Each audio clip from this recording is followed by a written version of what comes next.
I started off using the word diversity. Every time I was to deliver a lecture, it would be around cultural diversity.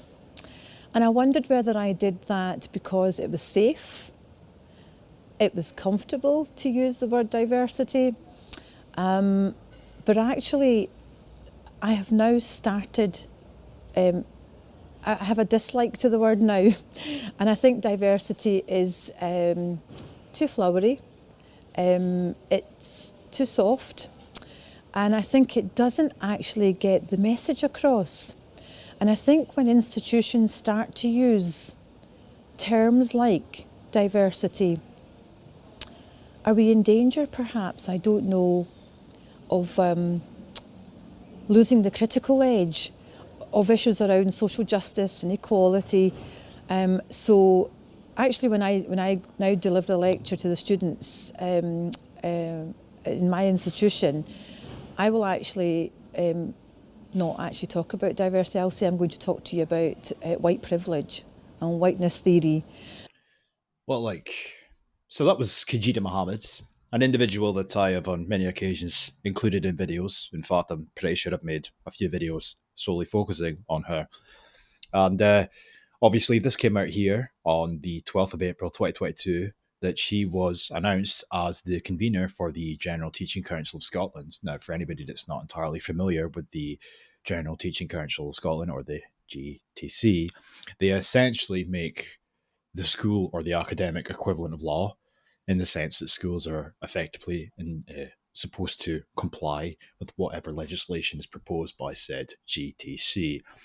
So just recently, for example, before I get on to the purpose of this video, they teamed up with Sustainability or Sustainable Development Scotland, and there's new and improved rules for schools to intertwine in everyday practices. We've also got concepts that are supposed to be promoted all across academia, such as social justice and quote-unquote equality/equity.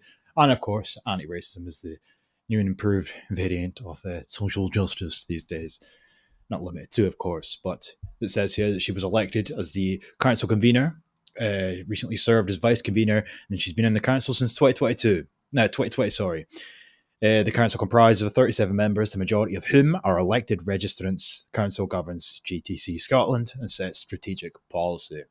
So this is her, a critical race theorist. As she said in that video clip that I just played there, the critical edge, emphasis on critical, right?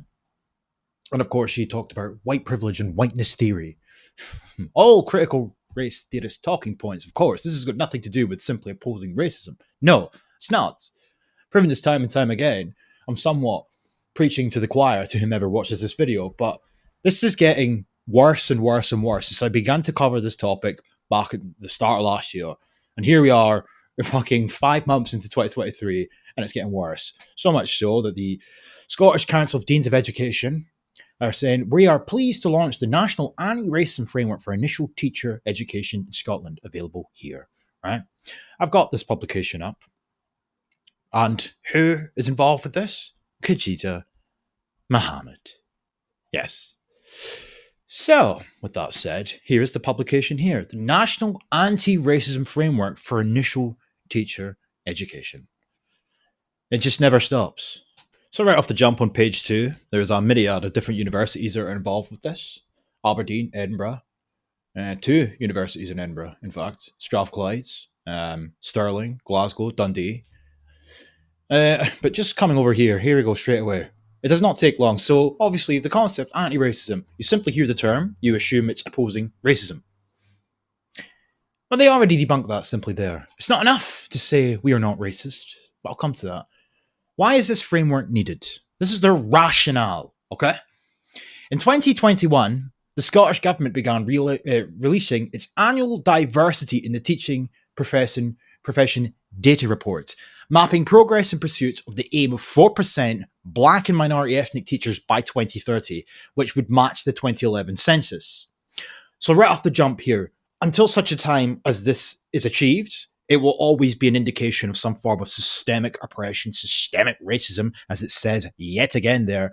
It's funny, I've covered this nonsense for so long now that I can say things off the top of my head, and it just happens to be not long after that I will stumble across what they're saying anyway to sort of verify my point. But this is an indication of systemic racism of some form, some capacity. and this is proportionate representation. Now, obviously, with the next census due out this year, the one that they flopped last year, let's just say for argumentation that it's 8% black and ethnic minority in Scotland instead of that 4%. That would then mean this would have to be updated, so much so that they've actually said that themselves.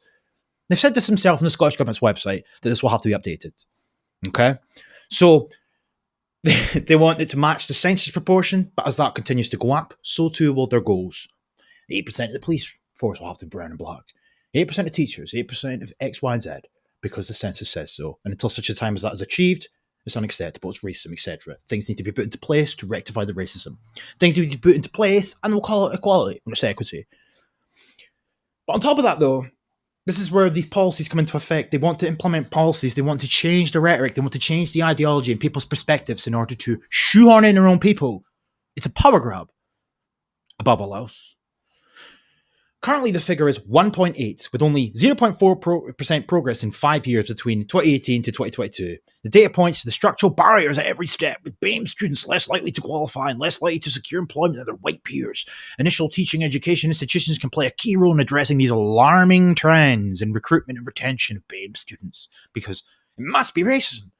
We need to do more. And more gets done, but yet the problems that they claim they're trying to rectify don't seem to become rectified. Could it not then mean that you've just diagnosed a quote-unquote problem wrongfully? No, it can't be that. Anyway, Tackling Racism Campus Project, the response of University Scotland to report led to the Advance HE Tackling Racism Campus Project, which aimed to address the uncomfortable truth that racism is pervasive. Racism is in our society and our education settings. The project pointed out that it's not enough to say that we are not racist, which is often the default statement. The goal surely is to become anti-racist. But what does that entail? Well, we will get to that just in due course. The goal surely is to become anti-racist. The programme was a response to the need to question silence on race matters and interrogate the systemic racism of our institutions. From critical conversations to critical actions. The project reviewed overwhelming support from the principals, etc. Right? Teaching in a Diverse Scotland. The publication, Increasing and Retaining Minority Ethnic Students in Scotland Schools, at the end of 2018, was in response to a national commitment from the Scottish Government to increase the number of BAME teachers across Scottish schools. The Strategic Board for Teaching Education commissioned the report in which Professor Rowena Hole states clearly that racism, quote unquote, prove it, you can't, and a lack of consideration to race with all parts of the initial teaching education curriculum are key factors in discouraging individuals from BAME backgrounds from considering teaching as a career, right? Racism exists on our campuses, blah, blah, blah, right? So it goes on. I'm not going to go through any more of that bollocks. Let's get to this bit here. So, we have an anti-racist framework for ITE. Drawing on the recommendations of Teaching in a Diverse Scotland and building on the work of the Tackling Racism Campus Project, this framework aims to support institutions in their work to prepare race-cognizant, anti-racist teachers. So they want to change the ideology and the perception of teachers. Therefore, by extension, according to them, hopefully for them anyway, teachers will promote what they wish them to promote. Right?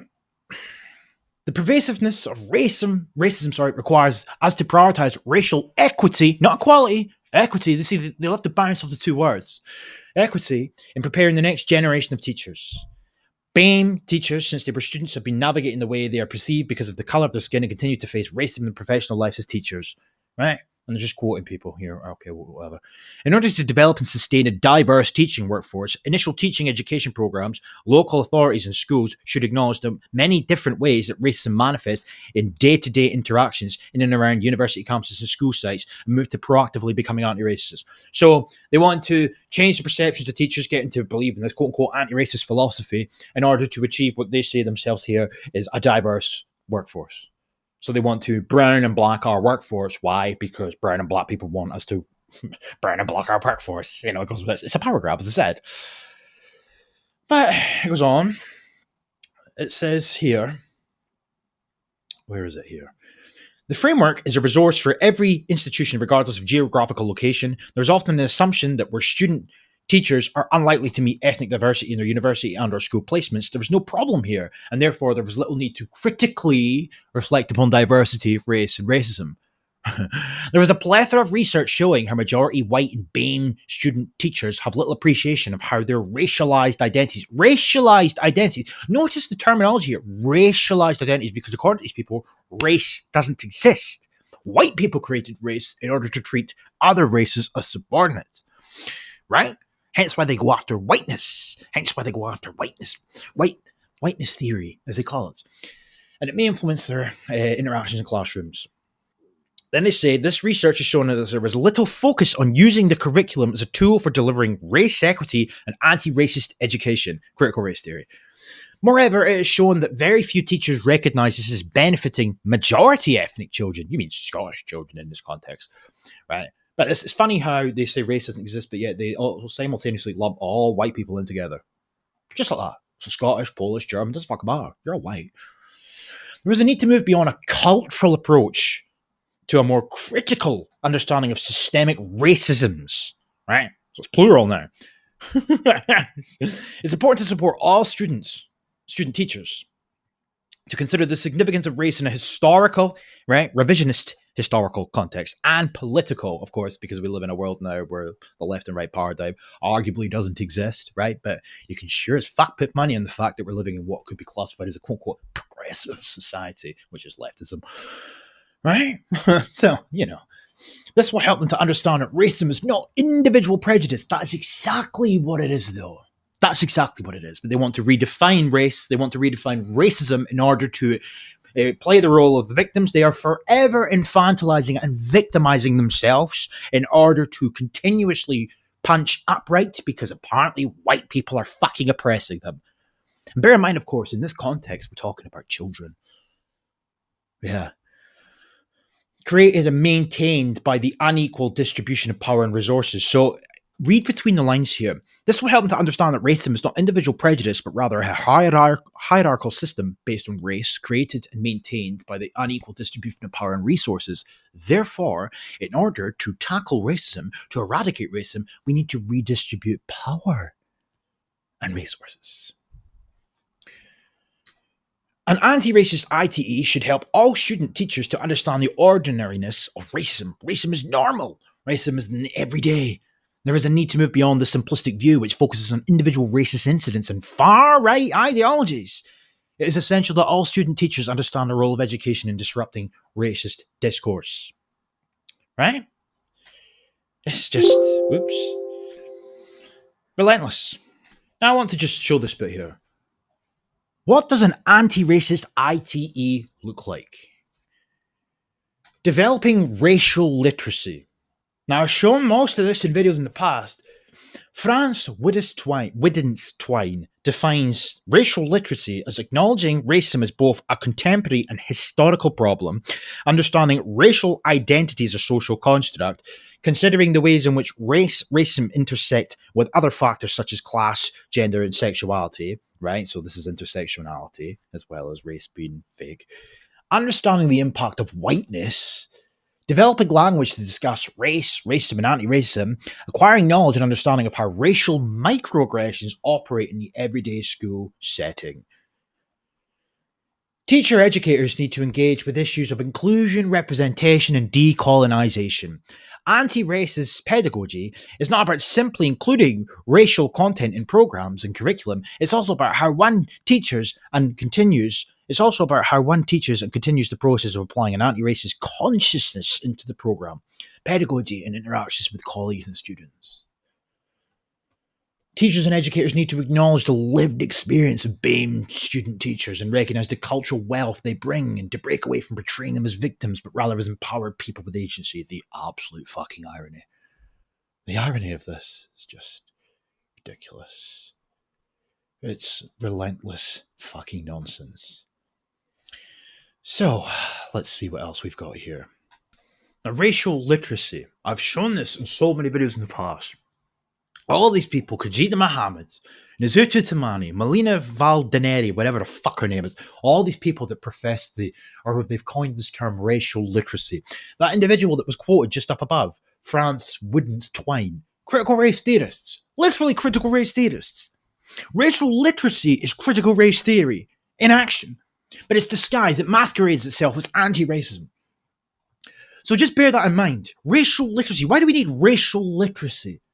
Because when you open up that as a Pandora's box, they have redefined words in order to push an ideologically driven narrative that benefits them at the detriment of our own, including our children. Educators should critically engage with how their own understandings and narratives of identity and diversity have developed in order to inform their pedagogic interactions with students. Educators involved in designing teachers across ITE programs and undertaking observations of student teachers need to be supported in developing a more sophisticated, nuanced understanding of how race impacts school settings every day. Having an understanding of what it means to be an anti-racist can provide a critical lens and confidence to act against racism and actively promote racial justice. A strong anti-racist consciousness can promote the understanding of the differences between individual and systemic racism and guide appropriate responses. It is important for student teachers to be surrounded by staff who commit to their continuous personal and professional learning. To develop a high level of racial literacy. So they want student teachers to be surrounded by staff who spew out the bile of critical race theory. This is in line, and I get this, I said earlier on about the GTCS, the General Teaching Council of Scotland, and their professional standards, which is the academic equivalent of law. Read this.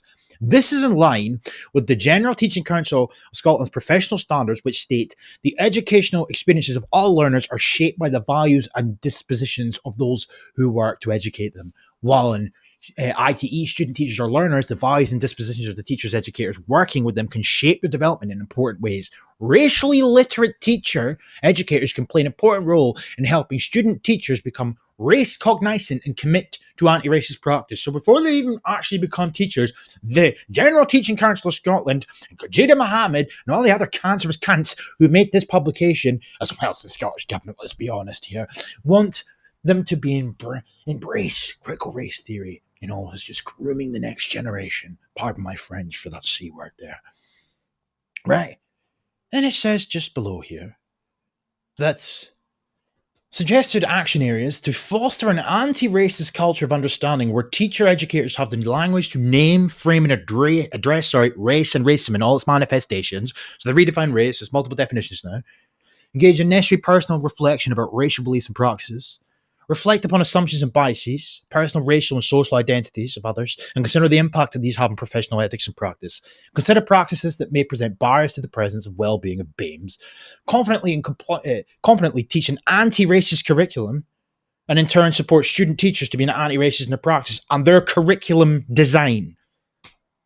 Just don't know.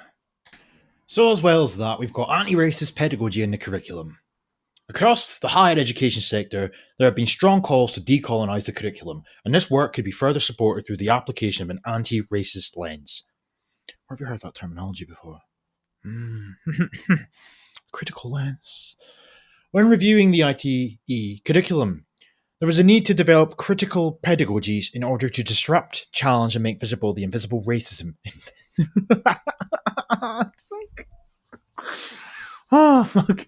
In existing scholarship, learning and teaching, and pedagogic practices, which do not fully prepare colleagues to consider anti-racist practices and the impact of teaching on BAME students. Suggested action areas.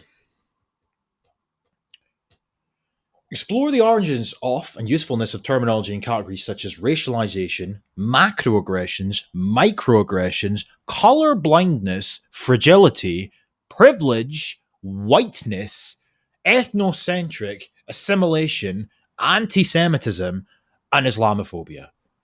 I will be going to you.